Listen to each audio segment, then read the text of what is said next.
Aujourd'hui, ça parle sida. On est 1er décembre. Le monde entier crie carrément épidémie du sida, ma santé, mes droits. Déjà, suivant ce reportage signé Marcel qui nous présente les astuces pour prévenir le mal, le sida. Regardez.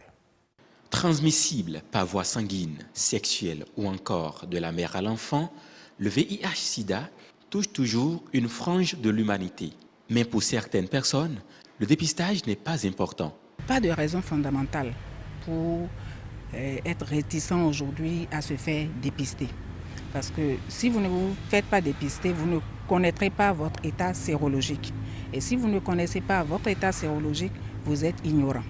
Ignorant de votre statut VIH ou pas. Donc il faut se faire dépister.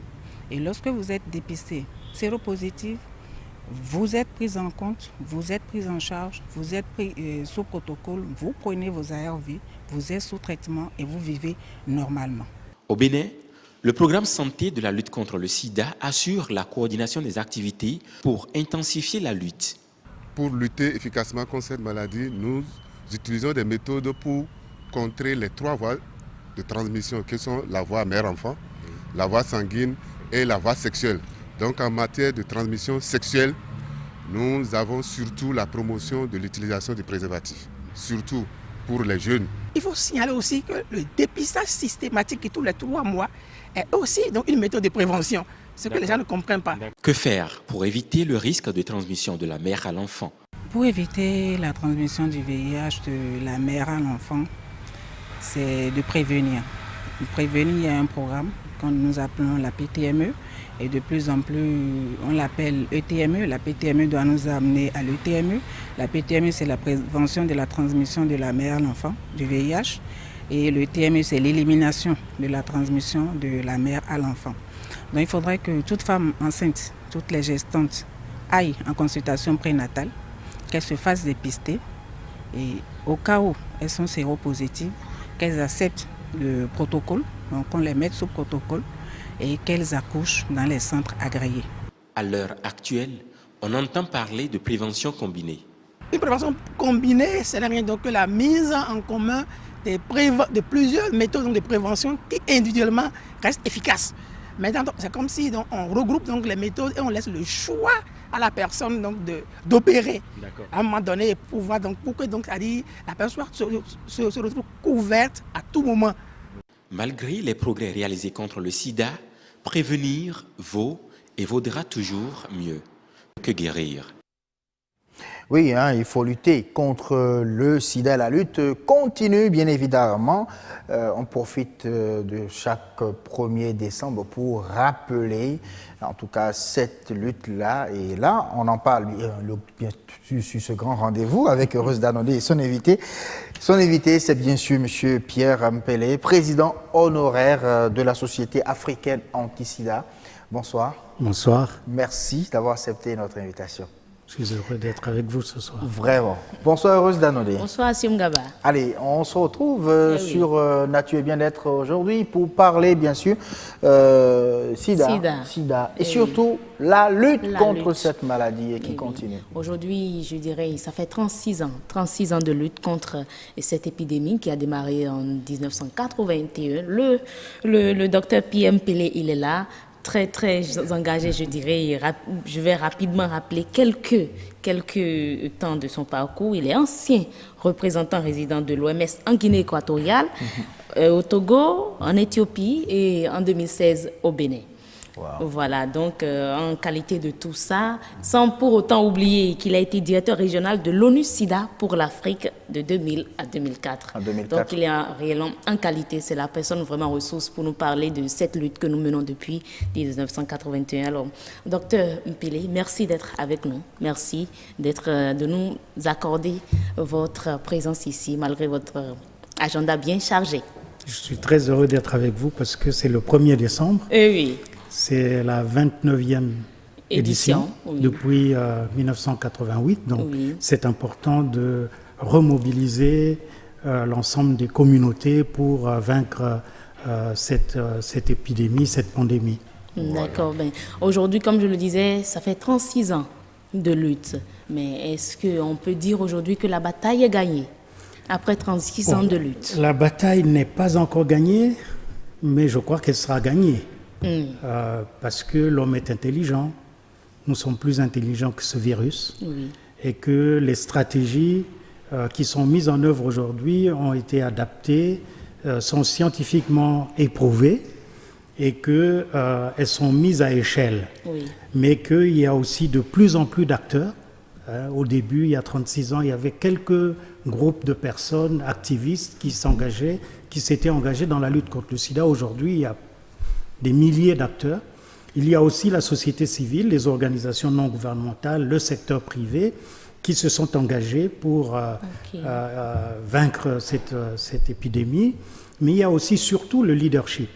Le leadership à tous les niveaux, que ce soit les chefs traditionnels, les chefs religieux, que ce soit au niveau politique, au niveau des chefs d'État et de gouvernement, que tout le monde s'est engagé pour faire en sorte que tout le monde s'est engagé dans cette lutte-là contre cette maladie. Oui, je crois qu'il est important de porter une ou deux précisions. Oui.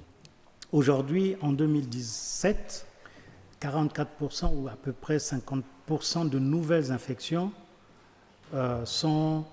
surviennent dans des populations dites à risque, des populations clés. Et on en a parlé, ce sont les homosexuels, ce sont les travailleurs et travailleuses de sexe. Oui. Parce qu'il y a aussi les hommes.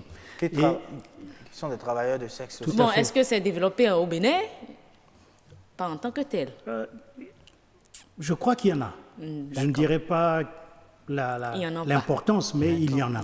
Il y en a partout en Afrique. On a souvent négligé ou nié la réalité, mais il y a des homosexuels, il y a des travailleurs et des travailleuses du sexe, il y a des personnes qui utilisent des drogues par voie intraveineuse, il y a bien sûr les prisonniers, il y a des personnes avec une grande mobilité qui voyagent beaucoup, les routiers, qui sont des populations clés.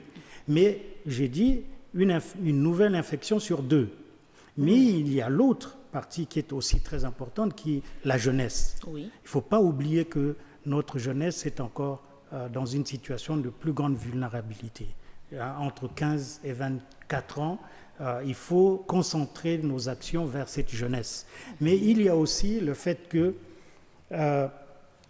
dans notre société, il y a des personnes homosexuelles qui sont bisexuelles. C'est-à-dire qu'à cause de la pression sociale, ils ont des rapports homosexuels, mais continuent à avoir une vie sociale normale avec une femme et parfois font des enfants. Et ça, c'est aussi d'une très grande vulnérabilité, un grand risque, parce qu'il y a de possibilités de transmission en dehors de des relations homosexuelles qu'ils ont à la femme, voyez-vous, la femme qui est à la maison aussi.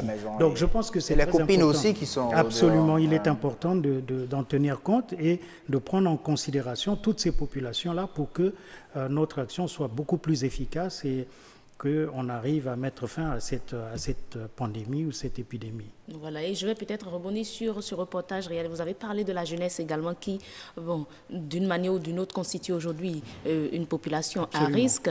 Absolument. Avec ce reportage que nous avons suivi sur le campus d'Abomey-Calavi, où la majorité de ceux qui sont intervenus, jamais le test en fait.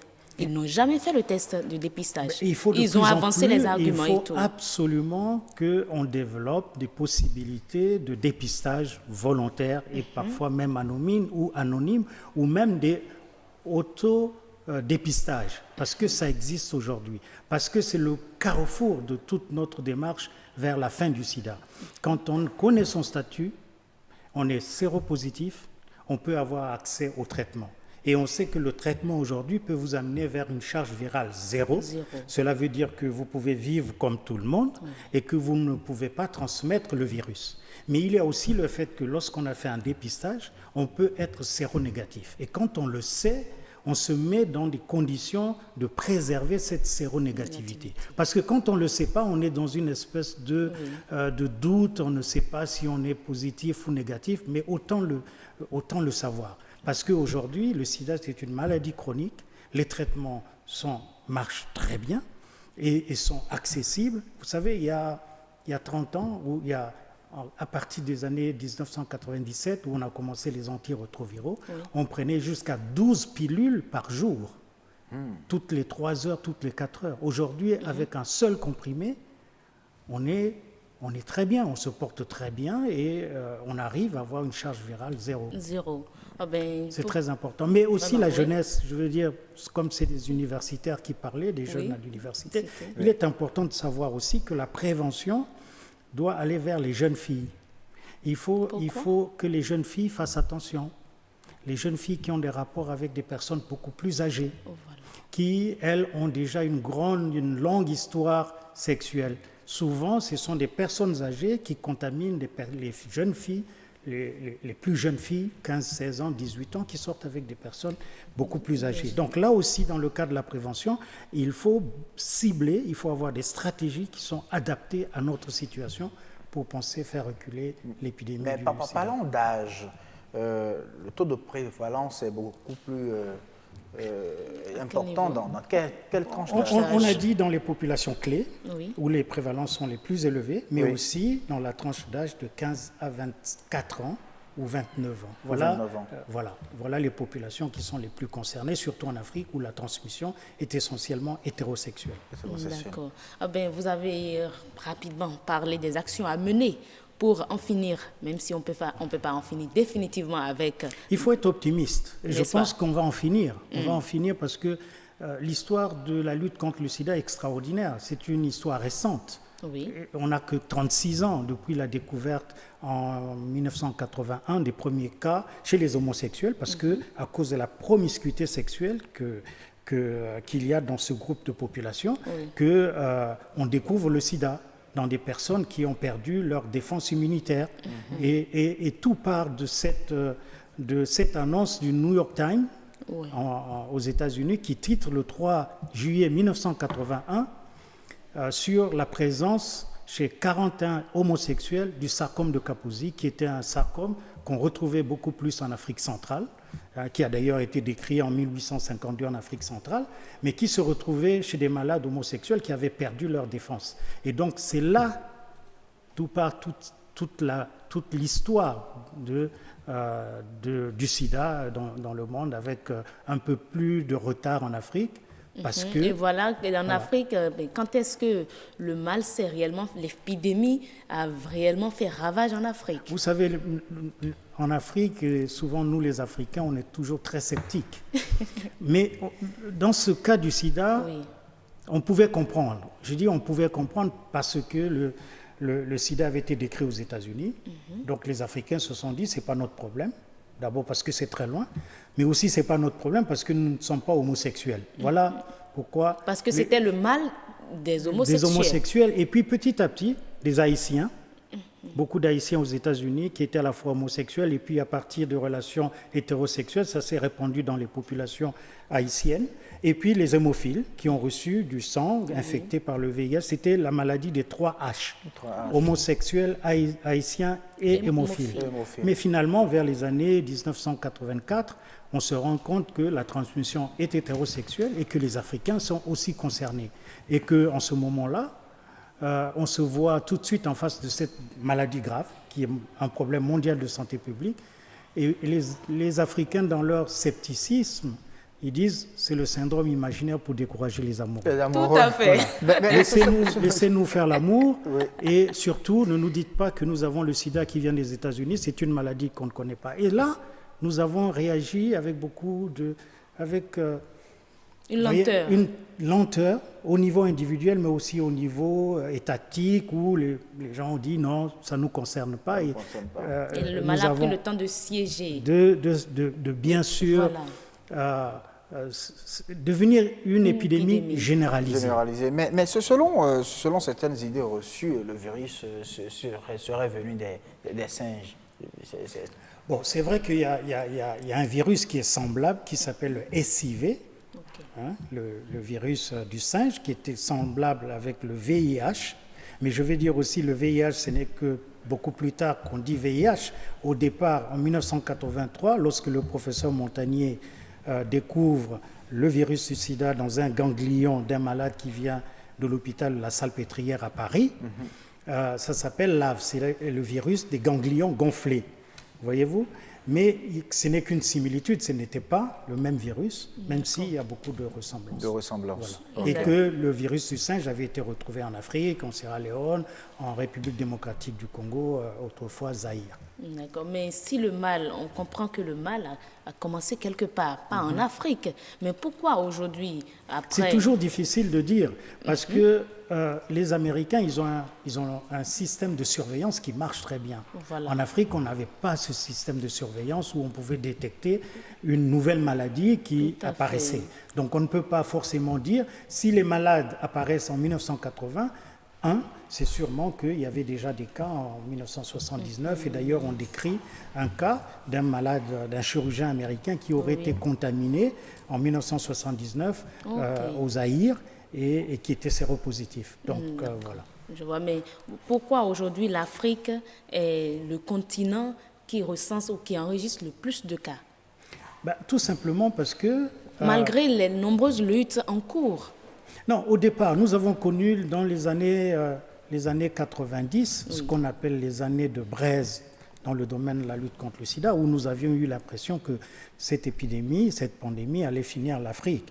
Mais simplement parce que c'était une maladie à transmission sexuelle, que nous n'avions pas adopté les stratégies qui pouvaient être efficaces. C'est la sensibilisation par la radio, par la télévision, mais ça ne change pas les comportements. Il fallait affiner les stratégies. Et donc, nous avons manqué peut-être au début, peut-être conseillés par l'extérieur, par pris en compte nos facteurs, les facteurs culturels, la situation réelle des Africains, pour mettre en place une réponse locale adaptée. Donc on a beaucoup tardé, mais finalement, je pense qu'à partir des années fin 90-2000, nous avons bien sûr mis en place la réponse la mieux adaptée. Mais vous savez, ce retard, c'était aussi au niveau international. L'OMS, par exemple, a réagi tardivement, puisque le programme de l'OMS, qui avait la charge d'assurer la coordination de la lutte contre le sida dans le monde, n'a été créé que le 1er février 1987, alors que les premiers cas années après avaient été... Voilà, voyez-vous. Et qu'aussi, quand on a créé à l'OMS, on a pensé que c'était simplement un problème de santé. On a oublié la multisectorialité et que c'était aussi un problème pluridisciplinaire. Je pense que Rose, vous aurez l'occasion de développer davantage le sujet. Tout dépendra de la disponibilité du docteur, mais à travers le forum. Je suis à votre disposition. Merci beaucoup. Merci beaucoup. Parce déjà pour cette promesse. Parce qu'on a plusieurs choses à dire encore sur le sujet. Vraiment. Voilà. Merci à vous, Heureuse Danondé. À très bientôt. Sur Nature et Bien-être. La suite concerne portez-vous bien sans sida. Oui, je suis sans sida, moi. Donc, c'est vous qui le dites. Donc, lutte avec les autres. Oh là là. Heureuse Danondé. Vous savez que c'est un droit à la santé. N'oubliez pas le thème de la journée mondiale. Voilà. Le droit à la santé, ça veut dire que la lutte contre le sida doit s'intégrer à l'amélioration de l'état de santé des populations. Merci. Merci à vous.